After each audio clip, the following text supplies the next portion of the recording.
Hello दोस्तों, स्वागत है आपका हमारे चैनल वेल्थ क्रिएटर में। दोस्तों आज हम बात करने वाले हैं आइशर मोटर्स लिमिटेड की। दोस्तों यहाँ पे आइशर मोटर लिमिटेड आज 0.13% यहाँ पे गिरता हुआ नजर आया, लेकिन आपको बता दूं कि 3,000 का हाई लगा के अप्रॉक्सीमेटली ये स्टॉक आज 2337 रुपये यहाँ पे ट्रेड करता हुआ नजर आ रहा है। दोस्तों अगर मैं यहीं पर बात करूँ एक महीने के अंदर कितनी गिरावट दर्ज की गई, दोस्तों यहाँ पे आप देख सकते हैं कि एक महीने के अंदर स्टॉक ऑलमोस्ट 12% के आसपास यहाँ पर फ्लैट है। दोस्तों रीज़न इसके पीछे क्या है, मैं उसी के बारे में यहाँ पे बात करूँगा कि आखिर ऐसी प्रॉब्लम क्या है कि स्टॉक के अंदर लगा गिरावट की जा रही है। फंडामेंटल भी थोड़ा सा आपको दिखाऊंगा कि फंडामेंटल स्टॉक स्ट्रॉन्ग है या नहीं है और उसके पीछे रीज़न क्या है, सबको बताऊँगा। लेकिन दोस्तों उससे पहले कहना चाहूँगा, अभी तक आपने चैनल सब्सक्राइब नहीं किया तो प्लीज़ सब्सक्राइब ज़रूर कर लेना ताकि आने वाले वीडियो आपको मिलते हैं। तो चलो दोस्तों शुरू करते हैं।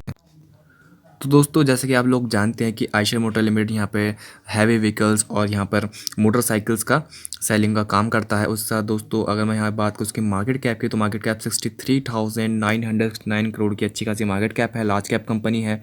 ठीक है।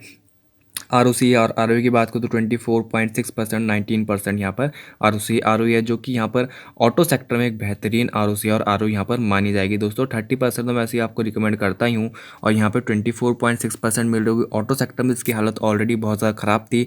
रिकवरी ऑटो सेक्टर में रिसेंटली देखने को मिली है, पर उससे पहले काफ़ी ज़्यादा यहाँ पर ऑटो सेक्टर सर्वाइव कर रहा था। तो दोस्तों उसके हिसाब से यहाँ पर इसकी आरओसी काफ़ी अच्छी देखने को हमें मिल रही है। इसके साथ दोस्तों यहाँ पे देख सकते हैं आप, इसने जो हाई लगाया था 3037 का लगाया था और लो इसने 1285 रुपये लगाया था।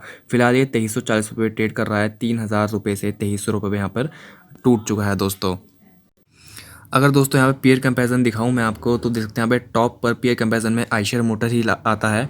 ठीक है। सेकंड नंबर पे यहाँ पे हीरो मोटर कॉप और थर्ड नंबर पे टीवीएस मोटर आता है। ठीक है। आइशर मोटर की यहाँ पे अच्छी खासी मार्केट कैप है 63,962 करोड़ की, तो इसलिए यहाँ पे टॉप पर ये।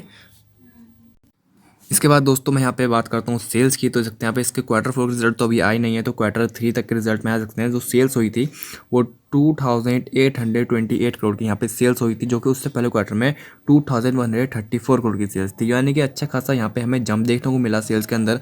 और क्वार्टर थ्री तक जो कंपनी थी वो काफ़ी अच्छी खासी रिकवर कर गई, जो कि हालांकि जून की बात करूँ यानी कि क्वार्टर वन की, तो 818 करोड़ की सेल्स थी।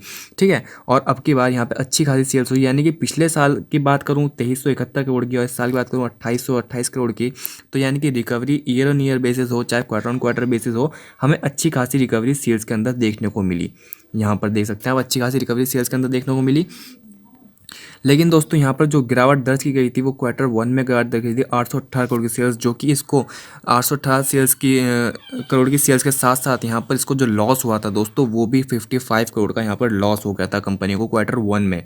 ठीक है। हालांकि अब रिकवर कर गया 533 करोड़, यानी कि यहाँ पर देख सकते हैं आप 55 करोड़ के लॉस से 343 करोड़ का प्रॉफिट, फिर उसके बाद 533 करोड़ का प्रॉफिट। यानी कि जो कंपनी की रिकवरी ग्रोथ है वो बहुत ही ज़बरदस्त है। यानी कंपनी बहुत जल्दी रिकवर कर गई और बल्कि अपने पिछले साल से भी अच्छा परफॉर्म करके यहाँ पर हमें दिखा दिया दोस्तों।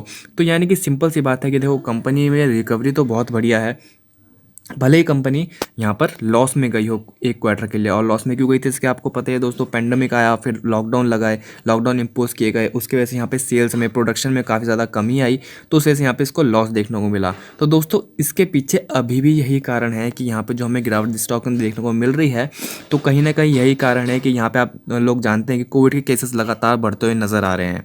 ठीक है। उसी के साथ जगह जगह यहाँ पर लॉकडाउन जो है वो इम्पोज करता हुआ नज़र आ रहा है। महाराष्ट्र की बात करूँ, चाहे दिल्ली की बात करूँ, राजस्थान की बात करूं, गुजरात की बात करूं, तो हर जगह पे लॉकडाउन लगाया जा रहा है। ठीक है।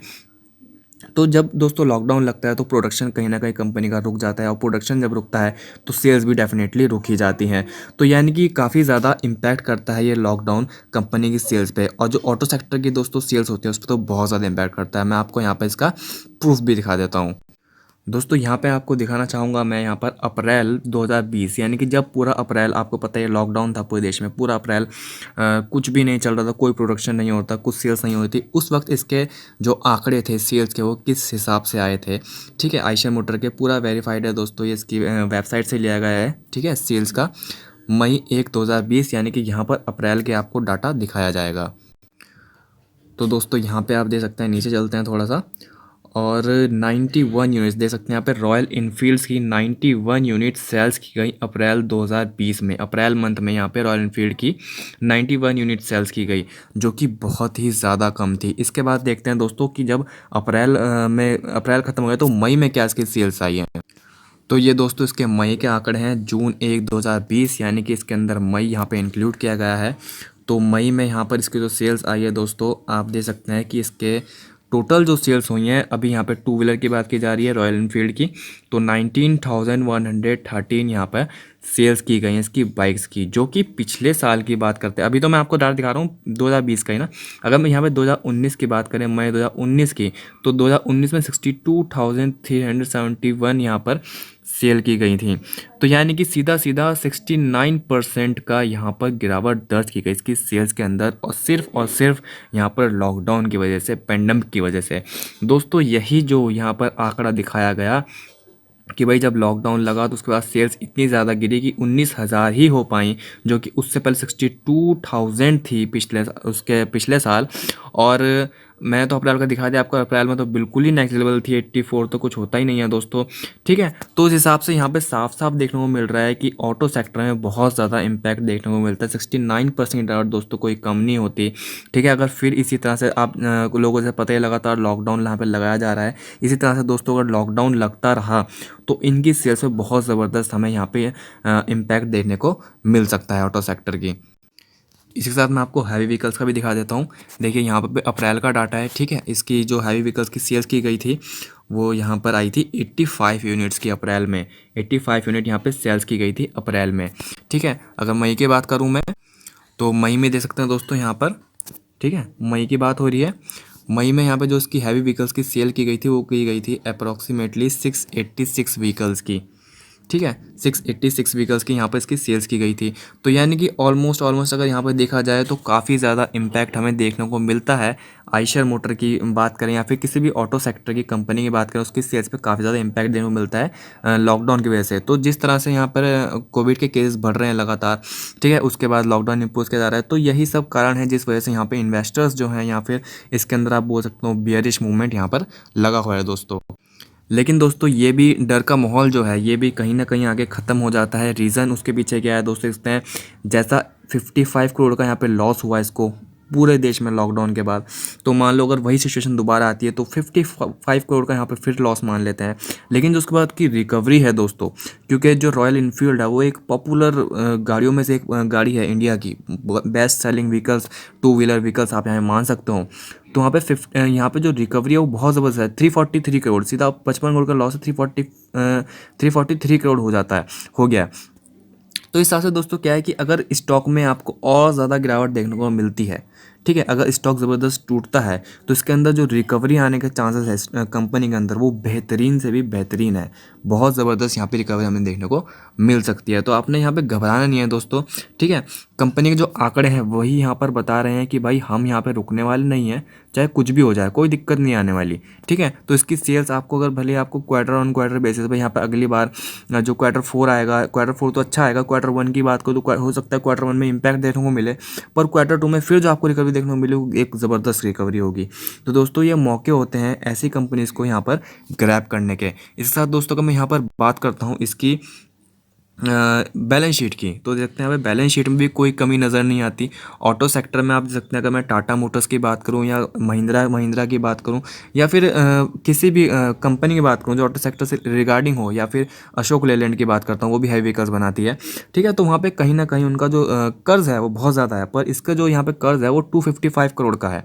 ठीक है, 255 करोड़ का यहाँ पे इसके ऊपर डेप्ट है, और उसके पास रिजर्व है, जो पैसा पड़ा हुआ है वो 10,292 करोड़ का पड़ा हुआ है, यानी कि अच्छा खासा रिजर्व, मोटा पैसा तो कंपनी के पास वैसे ही रखा हुआ है। ठीक है, और बोरिंग यहाँ पे नेग्लिजिबल है, इसे आराम से यहाँ से हटा सकते हैं, कोई दिक्कत वाली बात नहीं है। यानी कि कंपनी के पास पैसा भी बढ़िया है, और जो रिकवरी की ग्रोथ है वो भी बहुत ज़बरदस्त है। ठीक है, सेलिंग की ग्रोथ या रिकवरी ग्रोथ तो आपको जी बोल सकता हूँ वो एक बेहतरीन है, उसमें कोई भी यहाँ पे शक वाली कोई बात नहीं है। तो दोस्तों एक बेहतरीन कंपनी और बेहतरीन स्टॉक है, बस क्या करना है हमने इसे हर गिरावट में उठाना है यहाँ पर। इसी के साथ दोस्तों ये देख सकते हैं यहाँ पे फिक्स एसेट भी इसके जो है इंप्रूव करते हुए लगातार नज़र आ रहे हैं। ठीक है, जैसे कि 1875 था यहाँ पर, 1875 करोड़ यहाँ पर इसका, इससे पहले की बात करता हूँ 873, 15 टू 1875 करोड़, 2378 करोड़, और अब के बाद जो फिक्स एसेट आया वो 2635 करोड़। हालांकि कई कंपनी ऐसी हैं मार्केट के अंदर जिनका फिक्स एसेट गिरते हुए नजर आए पेंडेमिक के बाद, क्योंकि कई जगह उनको बहुत ज़्यादा लॉस हुआ तो फिक्स एसेट सेल भी करने पड़ जाते हैं, कुछ इस तरह के इशू क्रिएट हो जाते हैं। पर कहीं ना कहीं इसके फिक्स एसेट बहुत ज़्यादा बढ़िया तरीके से यहाँ पे जो हमें ग्रोथ करते हुए नजर आए। तो यानी कि देखो रिजर्व अच्छा खासा है, डेप्ट कम है, ठीक है, फिक्स एसेट लगातार कंपनी बढ़ा रही है, रिकवरी ग्रोथ बहुत ज़बरदस्त है, एक क्वार्टर में नेगेटिव रिजल्ट देती है, अगले क्वार्टर में कई गुना अच्छा रिजल्ट प्रोवाइड कर देती है। तो कंपनी ख़राब हो गई? नहीं, कंपनी ऐसी ख़राब नहीं हुई है, कंपनी सदाबहार कंपनी है और चलने वाली कंपनी है दोस्तों। कैश फ्लो की बात करूँ दोस्तों, देखते हैं यहाँ पे कैश फ्लो भी यहाँ पे पॉजिटिव है, तो यानी कहीं पे भी मेरे को कोई भी गड़बड़ कंपनी के अंदर दिखाई नहीं दे रही है। इसी के साथ दोस्तों देखते हैं यहाँ पे जो इसका शेयर होल्डिंग पैटर्न है, शेयर होल्डिंग पैटर्न में देख सकते हैं दिसंबर 2020 तक का यहाँ पे शेयर होल्डिंग पैटर्न शो हो रहा है। तो इसमें 49.24% यहाँ पे प्रमोटर की होल्डिंग है, इससे पहले 49.25 थी। यहाँ पे 0.1 यहाँ पे गिरी है, तो 0.1 यहाँ पे नेग्लिजिबल होती है, कोई इतना ज़्यादा फर्क नहीं आता। जब तक 2-3-4% यहाँ पर होल्डिंग ना गिरे तब तक हम इसे ये नहीं बोल सकते यहाँ पे होल्डिंग गिरी है। तो यहाँ पे कोई दिक्कत वाली बात नहीं है, बिल्कुल ठीक है, ठीक है। वैसा दोस्तों FI की होल्डिंग यहाँ पे 28.16 से 28.89 हो गई है, यानी कि थोड़ी सी यहाँ बढ़ती हुई नजर आई, और DI की 9.94 से 9.35 हुई है, यानी कि यहाँ पे थोड़ी सी कम होती नजर आई। तो यानी कि ऑलमोस्ट यहाँ पे जो शेयर होल्डिंग पैटर्न है वहाँ पे कोई भी इतना ज़्यादा चेंज नज़र नहीं आ रहा है, सब कुछ कांस्टेंट ही चल रहा है। 12.5 से 12.37, यानी कि ऑलमोस्ट यहाँ पे 12% के आसपास पब्लिक के हाथ में है, और बाकी यहाँ पर जो होल्डिंग है वो सेफ हाथों में यहाँ पे हमें दिखाई दे रही है। इसी के साथ दोस्तों छोटी सी यहाँ पे एक न्यूज़ भी आई थी, एनालिस्ट ने बोला है यहाँ पर, according to analysts Nomura, for 2W there is a risk of disruption and electric vehicle 2W demand seems to be picking up. तो यहाँ पर जैसे कि आपको पता है Ola electric plans to launch its EV, यहाँ पर ओला अपना EV व्हीकल यहाँ पे लॉन्च कर रहा है, 2 व्हीलर, जो कि जून 2021 तक यहाँ पे लॉन्च कर दिया जाएगा। कीमत 1,20,000 थी, लेकिन यहाँ पे ओला की जो कीमत है, ओला जो कीमत रखे वो 1 लाख के आसपास रखेगा। तो यहाँ पे माना जा रहा है कि 2 व्हीलर के यहाँ पर जो है ये 2 व्हीलर की सेल्स को इम्पैक्ट करता हुआ नजर आएगा, ठीक है। Foreign brokerage firm set, foreign brokerage firm ने कहा है यहाँ पर ये 2 व्हीलर की यहाँ पे सेल्स को इम्पैक्ट करता हुआ नजर आएगा। अब दिखा देता हूँ आपको कौन सा व्हीकल है, ये देखते हैं यहाँ पर, ये 2 व्हीलर व्हीकल है दोस्तों। इसका लेना देना आयशर मोटर से कुछ है ही नहीं, ठीक है। कई जगह ये न्यूज़ देखने को मिली, कई लोग बोल रहे थे इम्पैक्ट करेगा, ये 2 व्हीलर जो है ये इम्पैक्ट करेगा। तो आयशर मोटर एक अलग चीज़ है, आयशर मोटर का जो रॉयल इनफील्ड वो एक अलग चीज़ है, और इसकी जो 2 व्हीलर है ये एक अलग चीज़ है, ठीक है। इसकी इम्पैक्ट कहीं ना कहीं ये होंडा पे या फिर हीरो पे, TVS पे देखने को मिल सकती है, लेकिन यहाँ पे आयशर मोटर का जो काम वो बिल्कुल ही अलग है। वो सेल्स कभी भी आपको यहाँ पे घटती हुई या फिर कम होती हुई नज़र नहीं आने वाली। उसका जो ट्रेंड है वो एक अलग ही ट्रेंड है, स्टार्टिंग से चला आ रहा है और स्टार्टिंग चला आ रहा है और चलता रहता है, ठीक है। कहीं भी कोई भी ऐसा हमें गिरावट देखने को नहीं मिली उसके सेल्स के ट्रेंड में कि भाई कम हुई हो या कुछ भी क्रेज़ कम हुआ हो, ऐसा कुछ नहीं है। लगातार उनके मॉडल नए आ रहे हैं, लगातार सेलिंग बढ़ रही है, ठीक है। तो इस न्यूज़ से कई लोग बोल रहे थे ना ऐसा कि इलेक्ट्रिक व्हीकल यहाँ पे इम्पैक्ट करेगा, तो इस न्यूज़ से आयशर मोटर को कोई फ़र्क यहाँ पर नहीं पड़ने वाला दोस्तों। इसका जो मेन रीज़न है, जो गिरावट दर्ज की जा रही है, उसके पीछे रीज़न सिर्फ एक ही है, जो यहाँ कोविड के केस बढ़ रहे हैं, लगातार लॉकडाउन लगाया जा रहा है, वही दोस्तों यहाँ पर बड़ा रीज़न है। अगर दोस्तों मैं यहाँ पर कंपेयर करूँ सेक्टर से स्टॉक को, देखते हैं यहाँ पर सेक्टर का PE तो 45 का है, पर स्टॉक का PE 34.90 का है, यानी कि स्टॉक अभी भी सेक्टर से तो यहाँ पर हमें सस्ता मिल रहा है। इसके बाद दोस्तों मैं यहाँ पे चार्ट पे और देख सकते हैं, फिलहाल अगर मैं यहाँ पर बात करूँ RSI की, तो RSI चल रही है 33 की, 30 के नीचे ओवरसोल्ड कैटेगरी में यहाँ पे स्टॉक एंटर कर जाता है, ठीक है। लेकिन यहाँ पे 33 के RSI चल रही है, यानी कि आसपास यहाँ पे ट्रेड कर रहा है। इसके साथ दोस्तों अगर ये रेड लाइन की बात करूँ, जो आपको रेड लाइन दिखाई दे रही है, इसका 200 डे मूविंग एवरेज है, जो कि निकल के आता है यहाँ पे 2395 रुपये का, ठीक है। 2395 रुपये का यहाँ पे इसका निकल के आता है 200 मूविंग एवरेज, और फिलहाल इसका प्राइस चल रहा है 2336 रुपये का। तो यानी कि स्टॉक अपने 200 मूविंग एवरेज के नीचे ट्रेड करता हुआ नज़र आ रहा है। मैंने हमेशा आपको रिकमेंड किया, अगर कोई भी स्टॉक आपको खरीदना है, आपको अच्छा लगता है, कोई कंपनी अच्छी लगती है, तो उसको दोस्तों 200 मूविंग एवरेज पे खरीद लेना चाहिए, ठीक है। क्योंकि जैसे ही आप उसको 200 मूविंग एवरेज पे यहाँ पे खरीदोगे या फिर उससे नीचे खरीदोगे, ठीक है। इससे पहले की बात कर लेता हूँ थोड़ा सा, कि अगर आप उसको 200 मूविंग एवरेज पे खरीदते हो या फिर उसके नीचे ही खरीदते हो, जितना नीचे चला जाए, ठीक है, वो आपको जब रिटर्न देगा ना, तो वो दोस्तों यहाँ पे ज़बरदस्त रिटर्न होंगे, और बहुत ही ज़बरदस्त। ये देखते हैं इसने यहाँ यहाँ पर अपने 200 एवरेज के नीचे था स्टॉक, ठीक है। उसके बाद 200 एवरेज पे पहुंचा, फिर उसके बाद जो उसने यहाँ पर रैली दिखाई वो एक ज़बरदस्त रैली थी और बढ़िया रिटर्न यहाँ पे प्रोवाइड कर दी, 3000 का हाई लगा दिया। कहाँ तो 1750 1500 1300 रुपये से स्टॉक 3000 चला गया। तो फिलहाल की बात करूँ तो फिलहाल भी स्टॉक यहाँ पे 200 एवरेज के नीचे ही ट्रेड करता हुआ नज़र आ रहा है। इसके बाद जो यहाँ पे रैली बनने को मिलेगी ना दोस्तों, वो ऑल टाइम हाई भी हो सकता है, यहाँ पे तो हो सकता है 3000 क्रॉस करके भी चला जाए, ठीक है। तो फ़ायदा यही होता है 200 एवरेज के नीचे बाइंग करने का कि 20 से 25% का गेन आपको बहुत जल्द देखने को मिल जाता है, 6 महीने या फिर 1 साल के अंदर यहाँ पे अच्छा खासा गेन मिल जाता है। तो दोस्तों अगर आपको यहाँ पे बाइंग करनी है तो एक अपॉर्चुनिटी यहाँ पे क्रिएट हो चुकी है, ठीक है, कि अपने 200 एवरेज के नीचे स्टॉक ट्रेड करता हुआ नज़र आ रहा है। अगर आपने यहाँ पे बाइंग करनी है तो आप बाइंग बेझिझक कर सकते हो, स्टॉक के अंदर कोई दिक्कत नहीं है, कोई कमी नहीं है। लेकिन हाँ, मैं आपको ये ज़रूर कहना चाहूँगा कि आप यहाँ पर लमसम अमाउंट कभी इन्वेस्ट मत कीजिएगा कि आपके पास मान लो जितना भी आपने इन्वेस्ट 100 स्टॉक खरीदने थे तो आपने तुरंत खरीद लिए, सारे तुरंत खरीद लिए। नहीं, ऐसा नहीं है दोस्तों। आपने यहाँ पर लमसम नहीं लगाना, आपने यहाँ पे थोड़े थोड़ा इन्वेस्टमेंट करनी है। 2-2 स्टॉक करके खरीद लो, 3-3 खरीद लो, लेकिन धीरे धीरे बाइंग करा करो, क्योंकि मार्केट कहाँ तक गिर सकता है, मार्केट की लेवल कौन सी आ सकती है, वो यहाँ पर कोई नहीं बता सकता कि स्टॉक या फिर मार्केट कहाँ तक जा सकती है। चाहे कितना ही बड़ा एनालिस्ट हो, यहाँ पे आपको 70% ही सजेशन देगा, ठीक है। तो ये स्टॉक के अंदर जो गिरावट है वो अभी और दर्ज की जा सकती है। तो उसके लिए आपको, ताकि आप वो अपॉर्चुनिटी ना खो दो एवरेज करने की, इसलिए यहाँ पे लमसम अमाउंट के लिए आपको मना किया जाता है।